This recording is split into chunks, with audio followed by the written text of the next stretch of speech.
Hello दोस्तों, मेरा नाम है मोहित दिवाकर और फिनेंस आईक्यू में आपका स्वागत है। आज का जो हमारा टॉपिक है वो है यूज़र्स ऑफ अकाउंटिंग इन्फॉर्मेशन। ये पार्ट 2 है। इसमें मैं आपको बताऊंगा एक्सटर्नल यूज़र्स के बारे में।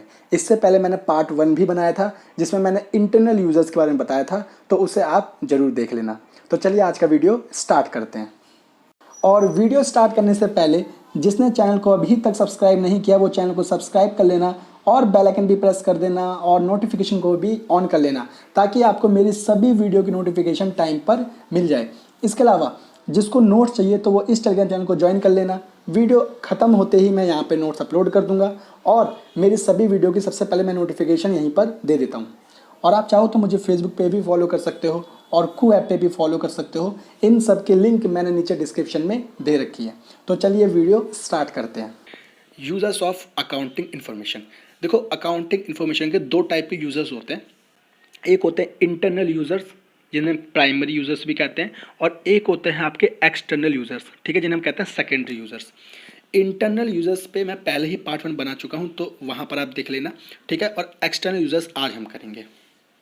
अब देखो, ये है उस जो मैंने बनाया था ना, users of accounting information internal users part 1। तो ये उसका थंबनेल है, आप देख लेना, आपको मिल जाएगा। डिस्क्रिप्शन में भी मैं इसकी लिंक दे दूंगा या और पूरी प्लेलिस्ट की लिंक दे दूंगा, तो वहाँ पे आप देख लेना इजीली, ठीक है।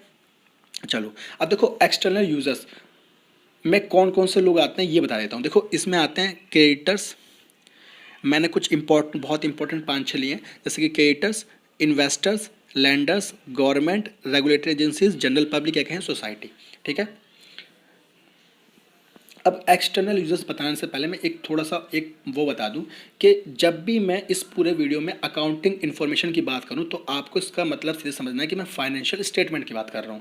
और फाइनेंशियल स्टेटमेंट क्या कौन कौन से होते हैं? बैलेंस शीट हो गई, income statement, cash flow and statement, ये सब होते हैं आपके फाइनेंशियल स्टेटमेंट। तो एक्सटर्नल यूजर्स सब स्टार्ट करते हैं। देखो, एक्सटर्नल यूजर्स वो लोग होते हैं जो कि कंपनी से या ऑर्गेनाइजेशन से डायरेक्टली मतलब लिंक नहीं होते, ठीक है, लेकिन इनको फिर भी अकाउंटिंग इन्फॉर्मेशन की ज़रूरत पड़ती है।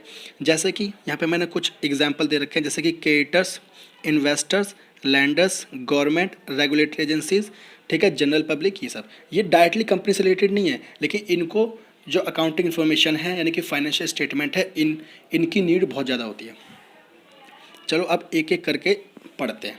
सबसे पहला पॉइंट यानी कि पहला यूजर्स एक्सटर्नल में वो है क्रेडिटर्स, ठीक है। तो देखो, क्रेडिटर्स वो होते हैं जो कि गुड्स और सर्विस को सप्लाई करते हैं क्रेडिट पर। क्रेडिट पर मतलब उधार में, ठीक है, उधार में बेचते हैं, उन्हें हम कहते हैं क्रेडिटर्स। अब इन लोगों को क्यों ज़रूरत पड़ती है अकाउंटिंग इन्फॉर्मेशन की? अब देखो, इनको माल बेचना है उधार में, ठीक है, उधार में बेचेंगे, 5-6 महीने 7 महीने जो भी टाइम होगा उसके बाद पैसा मिलेगा। तो ये लोग अकाउंटिंग इन्फॉर्मेशन से ये चेक करते हैं कि वो जिस कंपनी को, जिस ऑर्गेनाइजेशन को वो ये माल बेच रहे हैं उधार में, वो उनका पैसा उन्हें टाइम पर दे पाएगी कि नहीं, है ना। पता चलो उन्होंने ऐसे किसी कंपनी को बेच दिया जो उनका माल भी चला गया और पैसे भी नहीं आ रहे, 5-6 महीने हो गए, 1 साल हो गया, 1.5 साल हो गया, तो इनको तो काफ़ी लॉस हो जाएगा। तो इसलिए अकाउंटिंग इन्फॉर्मेशन यानी कि फाइनेंशियल स्टेटमेंट को ये एनालाइज कर लेते हैं, देख लेते हैं कंपनी की कैसा ट्रैक रिकॉर्ड है, यानी कि क्रेडिटर्स के मामले में पैसा टाइम पे पेमेंट करते हैं कि नहीं करते हैं, है ना, ये सब वो एनालाइज कर लेते हैं। तो इसलिए इनको ज़रूरी होता है अकाउंटिंग इन्फॉर्मेशन, ताकि ये अच्छे से डिसीजन ले सके कि किसे इन्हें क्रेडिट पे सेल करना है और किसे नहीं करना। अब नेक्स्ट यूजर्स इन्वेस्टर्स। अब देखो, इन्वेस्टर्स कौन होते हैं? देखो, सिंपल सा, जो भी आपके बिजनेस में इन्वेस्ट करता है उन्हें हम कहते हैं इन्वेस्टर्स, ठीक है। जैसे कि ओनर्स हो गए, पार्टनर्स हो गए, ठीक है। इसके अलावा शेयर होल्डर्स का आपने नाम सुना होगा, ठीक है। तो ये सब क्या करते हैं भाई? कंपनी में इन्वेस्ट करते हैं पैसा ताकि उनको अच्छे रिटर्न मिल सके। अब इन्हें क्यों ज़रूरत पड़ती है अकाउंटिंग इन्फॉर्मेशन की? सिंपल सा है भाई। अब कोई बंदा पैसा लगाएगा तो वो ये देखेगा ना कि उस जिस कंपनी में मैं पैसा लगा रहा हूँ उस कंपनी का प्रॉफिट कितना है, वो रिटर्न्स कितने उसको मतलब देती है अपने इन्वेस्टर्स को, अच्छा है ना, कंपनी ग्रोथ कर रही है नहीं कर रही है। अब किसी ऐसी कंपनी में तो पैसा नहीं लगाएगा जो कंपनी बिल्कुल लॉस में चल रही हो, डूब रही हो, जहाँ पे इन्वेस्टर का पैसा फंस जाता है, रिटर्न्स भी नहीं आते। तो ये सब चीज़ें चेक करने के लिए फाइनेंशियल इन्फॉर्मेशन की जरूरत पड़ती है, ठीक है। कि कंपनी के रिकॉर्ड कैसा है, कंपनी कैसा परफॉर्मेंस दे रही है। अगर कंपनी अच्छा प्रॉफिट कमा रही है, ठीक है, अच्छा रिटर्न्स दे रही है अपने इन्वेस्टर को, तो कोई भी इन्वेस्टर यही चाहेगा कि भाई मैं इस कंपनी में इन्वेस्ट करूँ, ठीक है। कोई ये थोड़ी चाहेगा कि मेरा पैसा मैं ऐसी कंपनी में लगाऊँ जहाँ पे पैसा मुझे मिले ही ना, उल्टा मेरा डूब जाए, तो ये तो कोई नहीं चाहेगा। तो इसलिए इनको ज़रूरत होती है फाइनेंशियल इन्फॉर्मेशन की, यानी कि अकाउंटिंग इन्फॉर्मेशन की, ठीक है। अब देख लेते हैं नेक्स्ट कौन है। तो नेक्स्ट है लेंडर्स। अब लेंडर्स कौन होते हैं? देखो लेंडर्स मतलब ऐसा व्यक्ति, ऐसी ऑर्गेनाइजेशन जो आगे लोन देती हो, ठीक है, जो किसी को लोन दे रही है, लोन दे रही है। क्रेडिटर्स में लोन नहीं देते, वहाँ पे क्या हो रहा था कि वहाँ पे वो क्रेडिट में अपने माल को, सर्विस को बेच रहा था। यहाँ पर वो लोन दे रहे हैं, यानी कि पैसा, यानी लेंडर्स ऐसे पर्सन होते हैं जो कि लोन देते हैं, ठीक है। अब देखो कोई, अब इनको क्यों ज़रूरत है भाई अकाउंटिंग इन्फॉर्मेशन की, यानी कि फाइनेंशियल स्टेटमेंट की? सिंपल सा है भाई, जहाँ पर हम लोन दे रहे हैं हमें पता भी, तो हमें ऐसे ही बंदे को तो हम लोन देंगे ना जिससे हमें लगे कि हमारे पैसे वापस आ जाएंगे। किसी ऐसे को थोड़ी दे देंगे जिससे हमें वो बंदा पैसे ही ना वापस करे कभी। तो ये लोग चेक कर लेते हैं कि भाई जिस कंपनी को या जिस ऑर्गेनाइजेशन को हम ये पैसा देने वाले हैं, लोन देने वाले हैं, वो टाइम पे पेमेंट करती है कि नहीं करती। जो अदर उनके पुराने लेंडर्स है उनका पेमेंट ये टाइम पे कर रही है कि नहीं कर रही। यानी कि अकाउंटिंग इन्फॉर्मेशन से इन्हें ना लोन के बारे में इजीली पता चल जाता है कि इन्हें देना है कि नहीं देना, ठीक है। अगर उसका, उस कंपनी का, उस ऑर्गेनाइजेशन का अच्छा रिकॉर्ड होगा तो लोन इजीली दे देंगे, और अगर अच्छा रिकॉर्ड नहीं होगा तो भाई वो लोन नहीं देंगे, सिंपल सा, ठीक है। और देंगे भी अगर मान लो लोन, तो वो हाई इंटरेस्ट पे देंगे, समझ रहे हो, ठीक है। चलो अब नेक्स्ट देख लेते हैं। तो देखो नेक्स्ट है गवर्नमेंट। अब देखो गवर्नमेंट का क्या रोल है यहाँ पर। देखो भाई गवर्नमेंट का ये काम होता है कि ना वो ये चेक करे कि जो कंपनी है ना वो टाइम पे अपने फाइनेंशियल स्टेटमेंट्स है ना डिस्क्लोज कर रही है कि नहीं कर रही, ताकि जो दूसरे लोग हैं जिन्हें उस अकाउंटिंग इन्फॉर्मेशन से अपने आगे के डिसीजन लेने हैं, यानी कि क्रेडिटर्स के, ठीक है, जैसा भी हमने पढ़ा लैंडर्स के, इन सबको आगे डिसीजन लेने हैं, इन्वेस्टर्स को कि हम इन्वेस्ट करें कि नहीं करें। तो ये गवर्नमेंट इंश्योर करती है कि वो कंपनी, वो ऑर्गेनाइजेशन, वो बिजनेस अपने टाइम टू टाइम अपने फाइनेंशियल इन्फॉर्मेशन यानी फाइनेंशियल स्टेटमेंट को पब्लिश करती रहे, ठीक है, पब्लिश करते रहे, ताकि जो स्टेक होल्डर्स हैं उनको ईजिली डिसीजन लेने में दिक्कत ना हो। और इसके अलावा भी मेन कि भाई बिजनेस, गवर्नमेंट को क्या करना है, टैक्स भी तो लेना है कंपनियों से।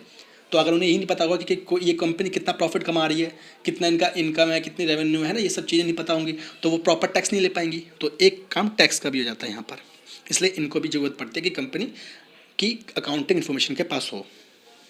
अब नेक्स्ट देख लेते हैं रेगुलेटरी एजेंसीज। देखो रेगुलेटरी एजेंसीज का क्या काम होता है, पहले तो मैं बताता हूँ कुछ रेगुलेटरी एजेंसीज का नाम, जैसे आपने सुना भी होगा, सेबी का नाम सुना होगा, security and exchange board of India. इसके अलावा आपने IRDAI का नाम सुना होगा, insurance regulatory and development authority of India, ठीक है। और RBI का नाम भी सुना होगा आपने, रिजर्व बैंक ऑफ इंडिया, ठीक है। तो पहले बताता हूँ कौन कौन होते हैं। देखो जो सेबी होती है इसका काम होता है कि जो शेयर मार्केट में जो कंपनियां रजिस्टर्ड है इनको रेगुलेट करना, ठीक है। और IRDAI का काम क्या होता है कि जो इंश्योरेंस वाली कंपनी होती है ना, LIC वगैरह, इनको रेगुलेट करना। और जो बैंक होते हैं यानी कि बैंकों को रेगुलेट करने का काम किसका होता है, RBI का काम होता है।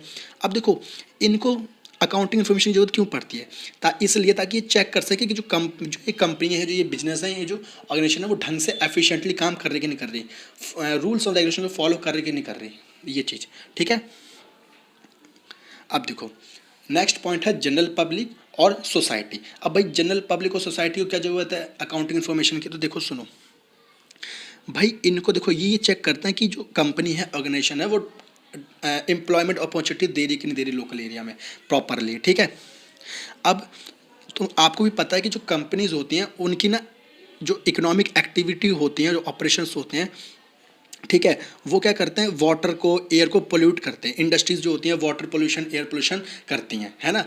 तो ये चेक करते हैं कि जो कंपनियां हैं वो अपने प्रॉफिट का कुछ हिस्सा क्या बोलते हैं इन चीज़ों के लिए दे रही है कि नहीं दे रही, है ना, कि वाटर पोल्यूशन के सॉल्यूशन के लिए और एयर पोल्यूशन के सॉल्यूशन के लिए दे रही है कि नहीं दे रही, अपने प्रॉफिट का कुछ हिस्सा सोसाइटी के लिए काम कर रही है कि नहीं कर रही। इसलिए आपने सुना होगा CSR नाम से आपने सुना होगा, कॉर्पोरेट सोशल रिस्पॉन्सिबिलिटी, यानी कि ये वही होता है कि कंपनियां क्या करती हैं अपने प्रॉफिट का कुछ हिस्सा समाज के सुधार के लिए डोनेट करती है, मतलब पैसा देती है। उनका काम होता है कि उनको पैसा देना होता है अपने प्रॉफिट का, यानी कि उनको ये रिस्पॉन्सिबिलिटी अपनी निभानी होती है, क्योंकि भाई अल्टीमेटली वो समाज का, उस सोसाइटी के ही तो रिसोर्स यूज़ कर रही है, तो उनके प्रति उनकी कुछ जिम्मेदारी होती है। तो इसलिए ये चेक कर लेते हैं कि भाई जनरल पब्लिक सोसाइटी के अकाउंटिंग इन्फॉर्मेशन जो इनके स्टेटमेंट्स होते हैं, फाइनेंशियल स्टेटमेंट्स, कि उनमें कितना पैसा इन चीज़ों के लिए लगा रही है ना। पता चले कोई कंपनी भाई पैसे नहीं लगा रही सोशल रिस्पॉन्सिबिलिटी के लिए, तो ऐसी कंपनी तो बेकार है समाज के लिए, ठीक है।